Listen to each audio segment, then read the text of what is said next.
দুদফা নির্বাচন শেষ হবার পরেই অশান্ত শহর শিলিগুড়ি। বিজেপির স্থানীয় বুথ সভাপতি সহ বেশ কয়েকজন বিজেপি কর্মকর্তার বাড়িতে হামলা দুষ্কৃতীদের। মাটিগাড়ার কলাইবস্তি এলাকার ঘটনা। হামলায় দুই মহিলা সহ 6 জন গুরুতরভাবে জখম হয়েছে। হামলার ঘটনায় সরাসরি স্থানীয় তৃণমূল নেতা কৈলাস মণ্ডলের বিরুদ্ধে অভিযোগ তুলেছেন বুথ সভাপতি নন্দকিশোর ঠাকুর, যদিও অভিযোগ অস্বীকার করেছে তৃণমূল। হামলার ঘটনায় কাঠগড়ায় তৃণমূল।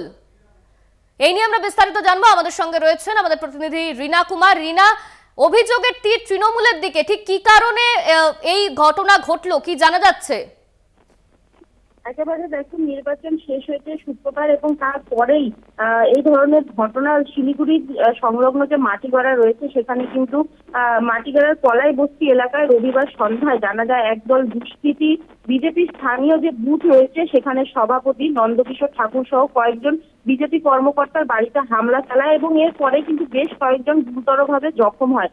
তবে নন্দকিশোর যে রয়েছেন তিনি কিন্তু সরাসরি অভিযোগের তীর তুলেছেন সেখানেরই স্থানীয় যে তৃণমূল নেতা রয়েছেন কৈলাস মণ্ডলের বিরুদ্ধে, এবং এরপরেই কিন্তু তারা জানান যে সকাল থেকেই কিন্তু তারা তাদের ওপর হামলা চালানোর চেষ্টা চালাচ্ছিল, যার অভিযোগ তারা কিন্তু লিখিত অভিযোগ মাটিগাড়া থানায় জানায় এবং তারপরে পুলিশ কোনো পদক্ষেপ না নেওয়ার ফলেই কিন্তু যে রয়েছে রবিবার সন্ধ্যায় এ ধরনের ঘটনা ঘটে, যেখানে কিন্তু কিছু দুষ্কৃতীরা বিজেপির কর্মকর্তাদের ওপর হামলা চালায়, যার ফলে তারা আহত হয়েছেন। এবং এই নিয়ে কিন্তু যে বিজেপির কর্মীরা রয়েছেন এবং সেখানে যে স্থানীয় নেতারা রয়েছেন তারা কিন্তু শিলিগুড়ি মাটিগাড়া যে থানা রয়েছে সেখানে ঘেরাও করে তারা বেশ কিছুক্ষণ বিক্ষোভ দেখায় এবং এই বিষয়ে কিন্তু তারা আজ শিলিগুড়িতে মাটিগাড়া সংলগ্ন এলাকায় তারা কিন্তু সকাল 6টা থেকে 12 ঘন্টা বন্ধের ডাক দিয়েছে। এবং পাশাপাশি এই বিষয়ে কিন্তু যে দার্জিলিং তৃণমূল কংগ্রেসের যে মুখপাত্র রয়েছেন বেদব্রত দত্ত, তার সাথে কথা বলা হলে তিনি কিন্তু জানিয়েছেন যে